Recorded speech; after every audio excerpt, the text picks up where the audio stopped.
students, okay?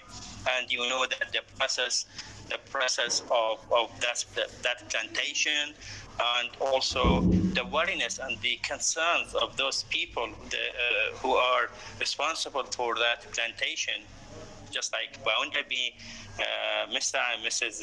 Gradegrind, they had much concern about what they were planting, okay, in the mind of students, the mind of children. So they seeded or they planted, and then this book they will get what have been did before or done before, okay? So what have been planted, now they will take the result of what have been planted or what have been educated actually at the school. You know that the first here in this chapter 1, the first seed comes with the students' pizza. You know pizza? We met pizza, pizza. I think in chapter 2. Mr. Sparks, please raise your hand, put your hand up, and I'll see your hand. Okay, Rasha? yes, sir. Okay, Rasha? Summary or what? No, I asked a question, Rasha. Mr. Sparks. Okay, thank you so much, Rasha. Zahra Haidar?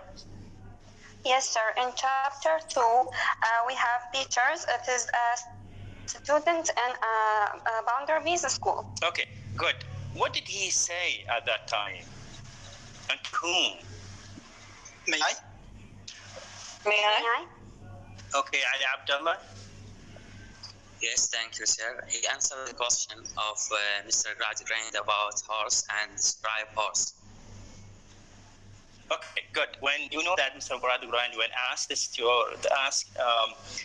Sissy to define horse, you remember that she failed to define the horse according to the way that Mr. Gradegrind wanted, but he answered the question of Mr. Gradegrind, okay, and he gave him of the horse. He has one head, 2 ears, 2 eyes, and so many teeth and 4 legs, etc. So at that time, he was the model of the school of facts. Okay, now they planted. At that time they planted something in his head. They planted science in his head, planted calculation, and now the harvest comes to see the result. Okay, here in this chapter, effects in bank. Okay, you will see that the result or the description of pizza. Who can describe pizza when he becomes young now? Okay, and he graduated from the school. Okay, and now we are harvesting. Okay, we are taking the result. Who can describe him? You know this chapter, the first chapter, the narrator once again describes the Cooktown, describes streets, look to the focus upon the Cooktown, the focus on the city. Okay, if you can, for example, to imagine that city, to imagine the people who are living at the eyes of those cities, okay, you will find it completely different from previous novel. You know, previous novel, Wuthering Heights, we have seen that people, they were living in the eyes of nature, okay, among the nature, among the trees, so this novel, it is another example, okay, of the Victorian age, another face of the coin. You know, the coin has 2 faces, but here we have angular face, and before, if you see that it was maybe we can see a romantic or beautiful face of that coin.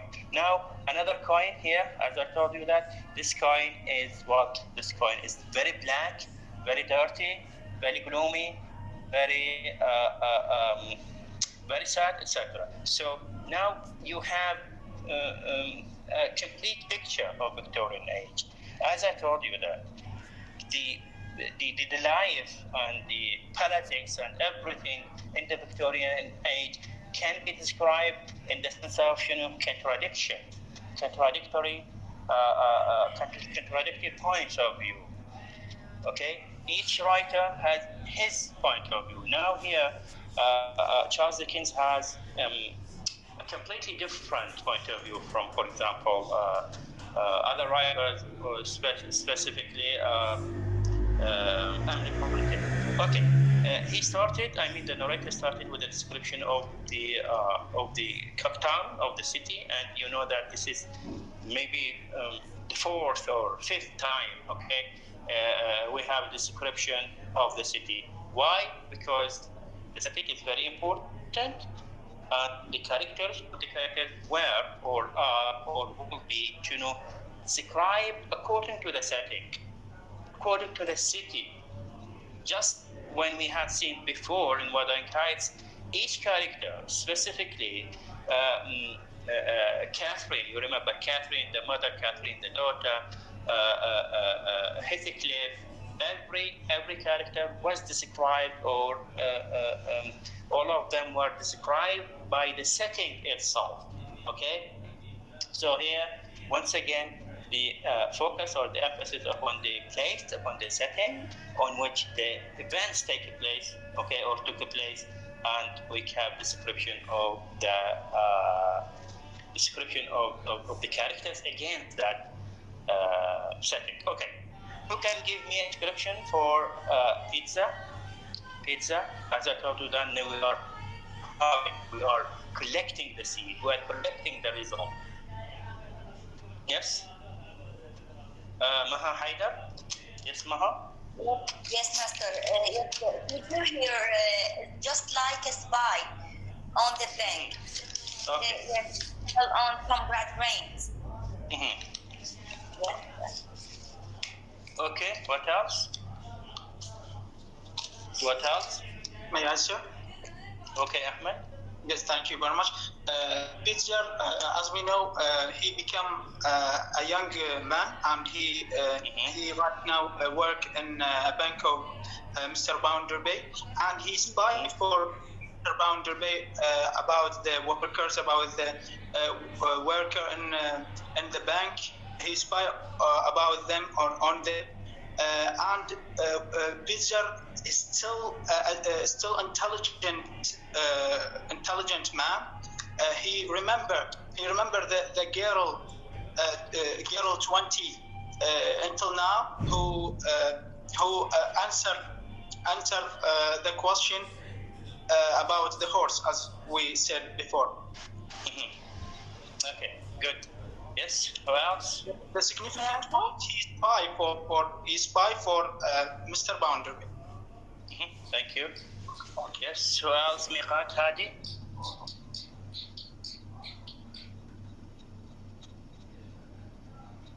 May I, sir?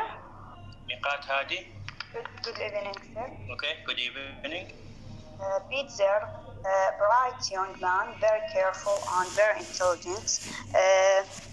Pitzer plays the spy for Mr. Sparsit in the bank, and in return, Mr. Sparsit was giving him a gift. The hair and the skin are still white as he was in the days of the school. Okay. That's it? Okay. Fatma Muhammad Hassan? Yes, sir. Okay, Fatma. If we want to define Pitzer as a character, he is as a boy. Pitzer is a graduate best student. He was graduate best student and grew up into a man who puts aside every emotion and every kind of non-selfish motivation. So Pitzer is one of the toughest produced by graduate retirement system of treatment. Initially a bully at a graduate school, Peter later becomes an employer and a spy at the Boundaries Bank. Okay, thank you. Okay, can we describe him as a capitalist man?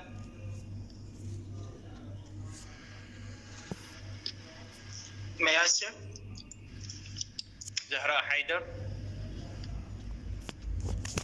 Sorry, sir. Can you repeat your question, please? Okay, can we describe pizza as an example of capitalist system or utilitarian system? I think he is become a good man of become a good model of Mr. Gradgrind School, and he is a really man of fact, just like Mr. Yes, this is a good point. Yes. He is a model. He is a good model, not only model. He's a good model of the school of facts, a good model of the school of Mr. Gradgrind, and he is, or even Mr. Bounderby, he is proud of that. He's an example, exact example of the capitalist or capital system. He's an example of the utilitarian system. And you know that yesterday we have been talking about Marxism or socialism or something like that. And now we have a description for those results of capital system. And now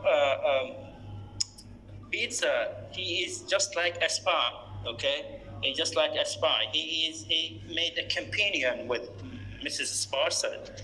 You know that after the marriage, okay, after the marriage of the Bounderby with Louisa, Mrs. Sparset, she has to move to another place. So Mr. Bounderby suggested to move to the bank. Remember? So Mrs. Sparset, now she is living in a room connected to the bank, and she made a with the pizza. Both of them, they are like eyes. And here, the description of Mrs. Sparset given by the narrator is very funny when she put her nose with everything, when she is always looking for the people going and coming. Okay, this is a humorous description given, or humorous picture of Mrs. Sparset given by the narrator. Okay, now Mr. or Pizza, he is a spy for her. Okay, he brings her an information about the worker, information about the hands, information about the poor people. Okay, what did he bring for Mrs. Sparset?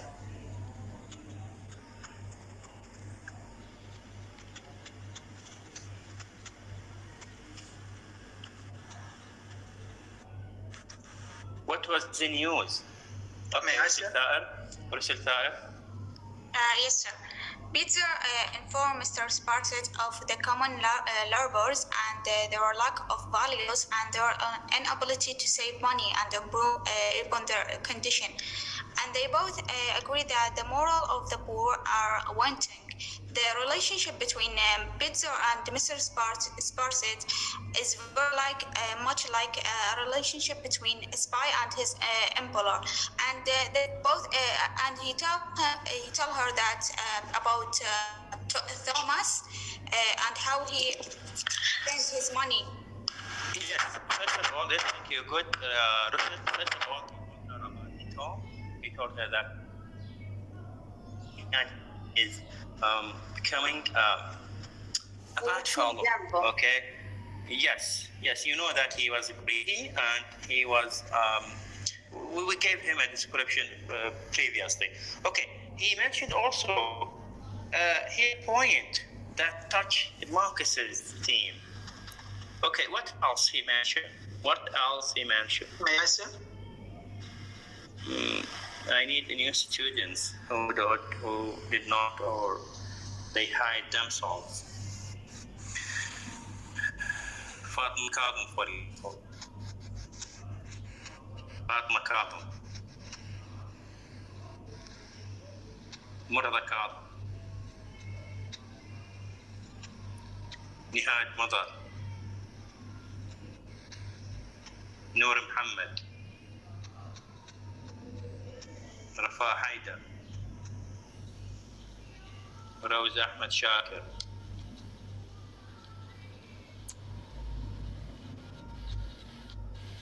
سكينة،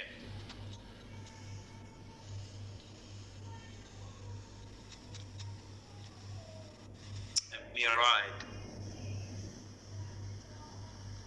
أزهر قحط. يعني معقولة يعني ما موجودين؟ اوكي.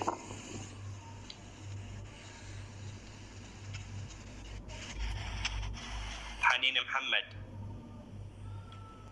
خديجة، دنيا رحيم، ذكران، رسل علي، رسل مان الله، زهراء حيدر. المفروض كلهم غياب دولة. زيد محمد نعمة. I participated before that. Okay, thank you. زيد محمد نعمة.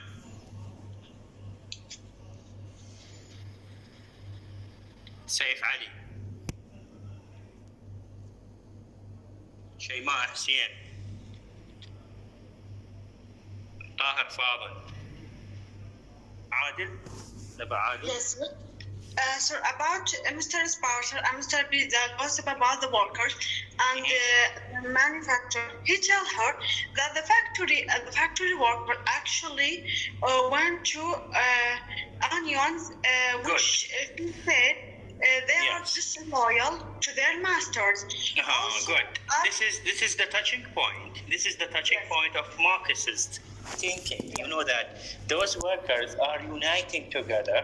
Okay, good Naba. United together in to have a company, to have a group. Against whom? Against Mr. Boundary. Actually, it is not against Mr. Boundary, but against the bourgeois. Yes, Against the bourgeois, the master, the employers. Good. You know, employee and employers. Employees, هذول شنو workers, and employers, those bourgeois people, those rich people, okay, artistic people. So they are uniting together against what? Against those employers, or against the high level or the rich people or the owners of them. So here they united workers, okay. They doing in a group. You know that before we had, I remember we had نقابة العمال, okay. نقابة العمال. As I heard before, they were a company, okay. They wanted to make a group against whom? Against the owners, the employers of the factories, employers of institutions. So here, the united workers is an example of what? Is an example of the Marxist thinking. Okay. Yes, Hussein. I don't know what you want to say. Hussein Hassan. Sir, may I add something? Hussein Hassan, what do you want? I don't know. He is writing something in the chat box. Okay. Yes, sir. I have said that I'm obliged to leave now for 10 minutes, please. Okay, no problem. Okay, yes. Who else? Shahad Abdul Khalib? Yes, sir. Ms. Sparset also talked with about how Tom is lazy. Tom Grant, how he's lazy and how he's unlucky. Because he doesn't make much money. Okay, good. May I add something about? Yes, Ahmed. Thank you. I think Bitzer is a good example of capitalism because he a good example for he is a good extension to the future about for Boundary Bay, because he says that he collects or gains something from his salary to be capitalism or to be owner in the future. Okay, good, thank you so much. And also, in this chapter, we have an introduction for a stranger. A stranger comes with a letter from Mr. من هو Mr. Gradgrind. You know that Mr. Gradgrind, when he became a member of parliament, he had to London. هسه شلون احنا عندنا البرلمانيين وين يعيشون؟ لما يصير برلماني وين يروح بغداد، مو يقعد بيها هناك. Here there, Mr. Gradgrind, when he became a member of the parliament at that time, he had to move to London. So that stranger, when he came with a message, or with a letter, and he is asking about whom? He's asking about whom? Mr. Bounderby. Tabarak Jasim? Yes, sir. A very well-dressed young gentleman. Good. A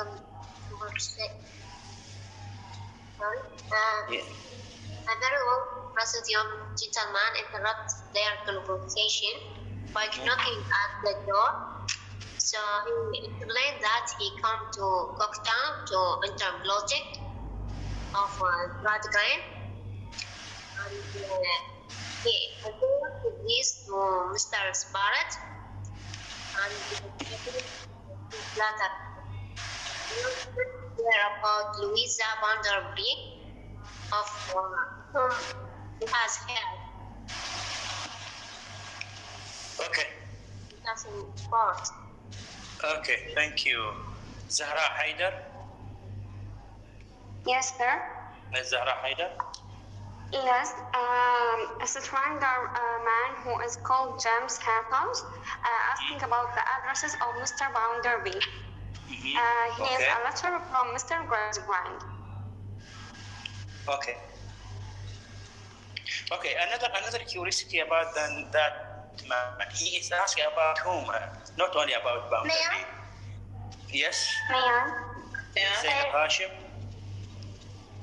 Yes, sir. He was asking about Mrs. Bounderby, about Louisa.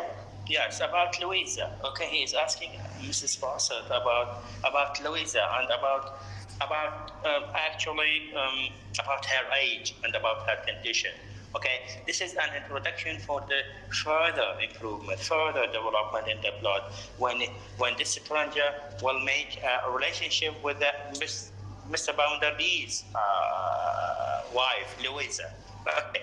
Yes, Hawra Shakir? Yes, sir. This visitor asked about Louisa, about her age, asking Mrs. Barsett if Mrs. Bounderby 40 years or 35 years, and she laughed and she told him she is just 20 years. Then he asked her, he said he's sorry about his curiosity, but he asked more about his family and his work, and then Mrs. Barsett gave him his Bounderby addresses, and he left. Okay. Good. Yes, he is living now in a hotel. Okay, he wanted to meet Mr. Bounderby, and this is actually. Yes, this is raises curiosity within the reader. Okay, thank you so much, Hawra. Okay, let's move to chapter 2. James Harthouse. Who is James Harthouse? Who is James Harthouse? May I share the presentation? Okay, just a minute. Okay, Zainab Salah. Who is James Harthouse? Yes, sir. This young man comes to Cooktown to teach to learn at the Gradgrind school after a series of jobs. He's from a high-class family. He's worked in the military. Okay, thank you so much. Okay, let's see. May I start? Yes. Nada Abdul Hamid, who wants to present? Shuruq Ra'ad, I think. Yes, sorry, Shuruq Ra'ad. Yes, Shuruq. Yes, Shuruq. Yes. What do you have in your pocket, Shuruq?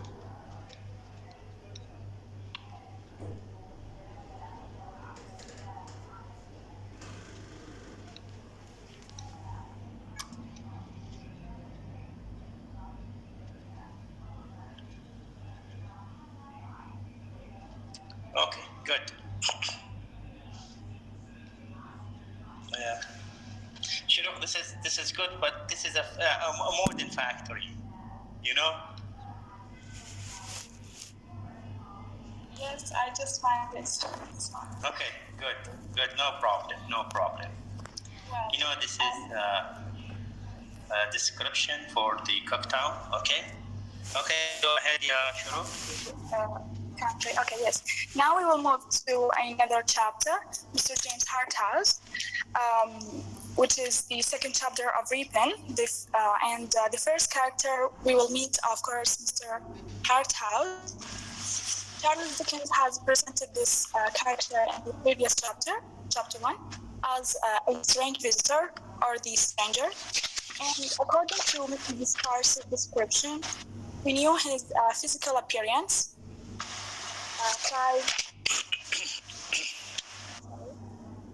5'30", okay, 5'30", dark hair, bold eyes, good voice, good teeth, good figure, and also his lightness, his smoothness of speech, and let's say his wits made him a member of Mr. Gradgrind party.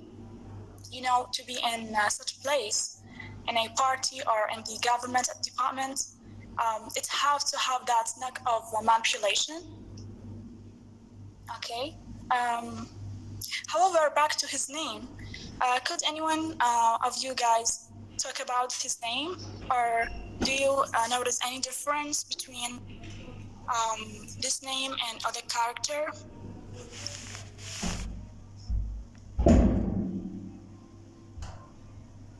Yes, Fatma Muhammad.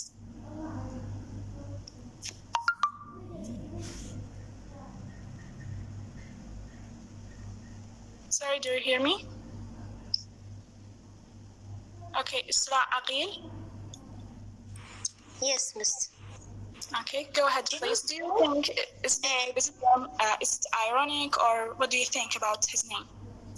James Harthouse, this young man who is affluent and bored of his mind, he is on the following of the fact of the Mr. Gradgrind philosophy. When he began proud, Mr. Gradgrind tell him they go to the make some change. This young man and the autocratic and the rich young man, the meaning of the name have two meaning. We call bone. The word have meaning from a small point of the view on the sound. Yes. Okay, thank you. And also in some British dialects, they used to say hot house instead of heart house without the art sound, okay?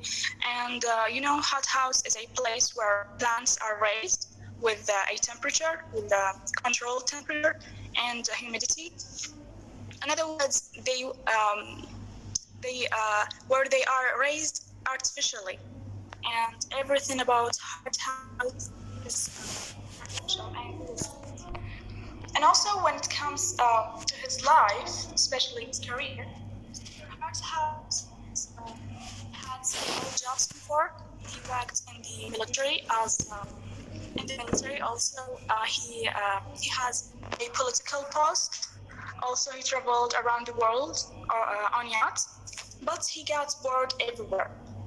For that, his brother recommended that he goes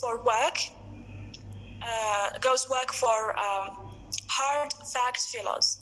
Now, who are hard fact fellows? They are Mr. Gradgrind and Mr. Joseph Bounderby. Now, I suppose that you watched the clip I sent in the... Okay, excuse me, Shuruk. Okay, thank you so much. Good presentation. The first slide is very, very important. First of all, you mentioned the physical feature of this stranger. Physical feature is very important. The second one is the mindset. Mindset means عقلية, okay, his mind. And the third is the role, his role in this chapter, or the role in his story. Okay, good, Shuruk, go ahead. Yes. about the conversation between Mr. Brownby and Jim, I will call him Jim.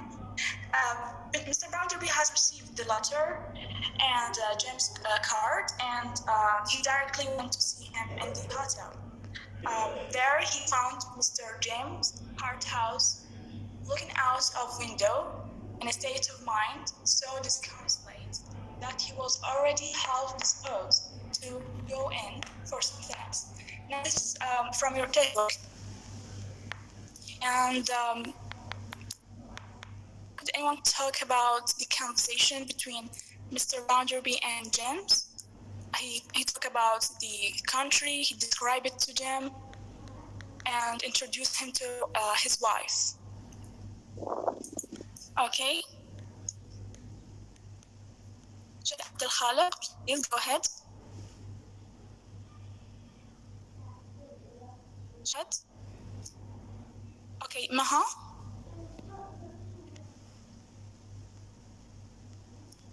Zahra Abdel Karim. Yes. Sorry, I forgot about it. Okay, Sheikh, go ahead. Sorry, Zahra. That's all.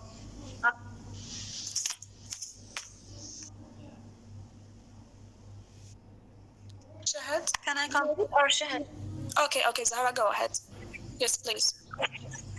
Mr. Bounderby receives the introductory letter and goes the Harthurst Hotel room to meet him.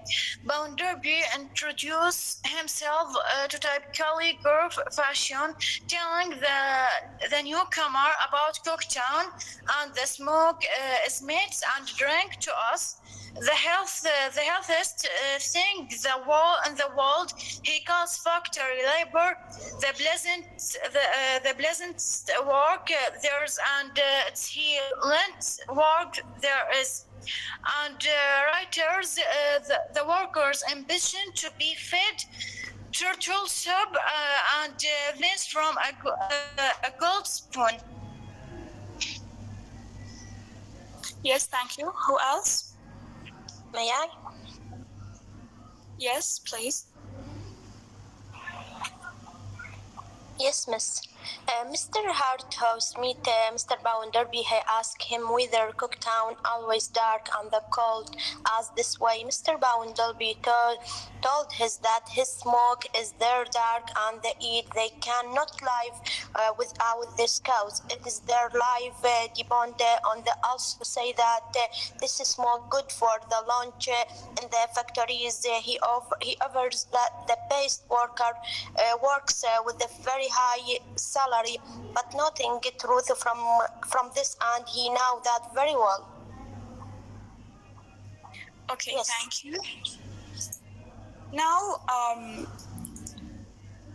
this is the second one, and I sent it to the group. Okay, this is a conversation between Jim and Mrs. Bounderby in her house. Okay, and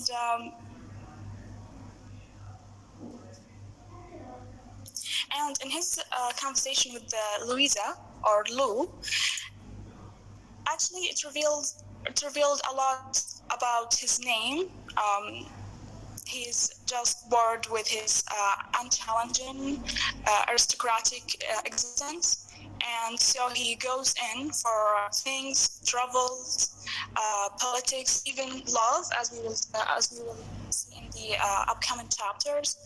And we figured out from this conversation that his political aspirations are not, let's say, genuine, okay? And we will see that he will deceive Gradgrind by going in and going in for politics as a mere divisor and not as a sincere proponent of the Gradgrind philosophy. Now, guys, if you have any comments on this conversation.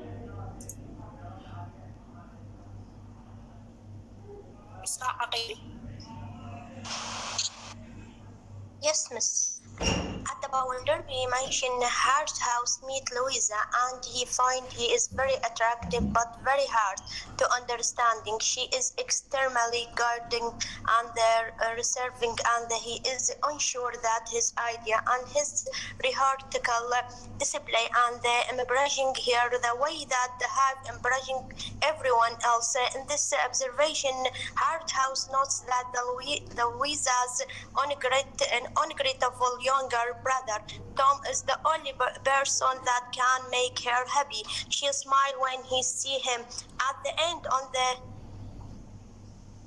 yes, that's it. Okay, thank you. The question is, what do you think about Mr. Harthouse? Is he serious about Mr. Gradgrind philosophy or the politics or or his party? Yes, Fatima? I want to comment about Harthouse. What he thought about his new challenge. That Harthouse said that his next challenge is to arouse some response in those eyes when introduced to Tom, who he immediately nicknames the Whale because of the younger manners and attitude. Harthouse sees that first flicker of emotion in Louisa's face and realizes that she lavishes upon her brother all of the love of which she is capable. Carefully, by encouraging Tom's friendship, Harthouse plans that the seeds that will win Louisa confidence. Yes, this is for this slide. Mr. Harthouse saw Louisa's smile when her brother Tom arrived. Then he recognized that Tom is the one cares for. Thank you, Fatima. Anyone comments on May I? this? Yes, of course. Ala? Yes. About Harthouse attitude towards the political issue. He told Louisa when he saw her that he has no actual political motivations or any other kind of ambition. He is just doing this because he is borrowed and can't think of anything else to do. And he has no opinion, any opinion or any convocations about anything. And there is nothing much in the world to care about anyway. Yes. Okay. Okay, thank you. Who else? Okay, Shuruq, please. Could you summarize your presentation, please? Because we don't have time. Well, now we move to theme. This chapter, three kind of theme appeared. Could anyone? Yes, Fatim Abdul Emir. Yes. Yes, please. Could you talk about themes? Yes, there are many unhappy marriages in hard time, and none of them are resolved happily by the end. Mr. Gradgrind marriage to his fable, complaining wife is not exactly a source of misery for either of them, but neither are they children happy. The Gradgrind family is not a loving or affection one. The main unhappy marriages showcased. One, please. The second theme, please. Anyone?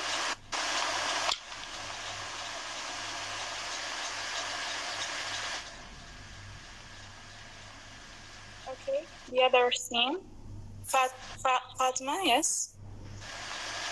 Yes, femininity. The best, most good characters of hard times are women. Stephen Blackpool is a good man, but his love for Rachel is an angel. Sissy Job can overcome even the worst intentions of Jim Harthouse with her fire and powerfully pure gas. Louisa has a disadvantage. Thank you, excuse me. I think you have a session or lecture. Okay, is that right?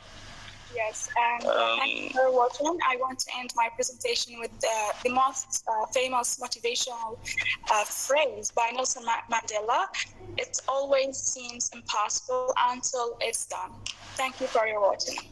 Okay, thank you so much, Shura, for a nice presentation, and I hope that the students will present like your presentation or slides or participate in those because you know that it will be more clear.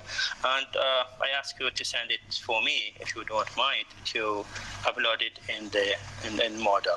Thank you so much. Very good, Shuruk.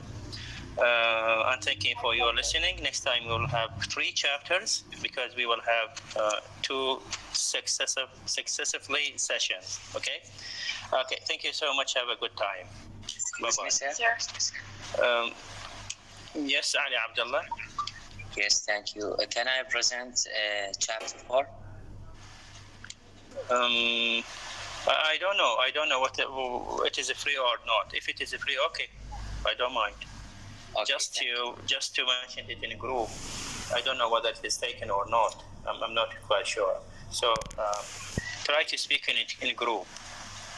Excuse me, sir. Yes.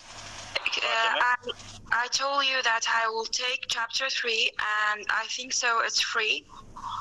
Okay. Go ahead, Fatima. Good. Go ahead. Okay, sir.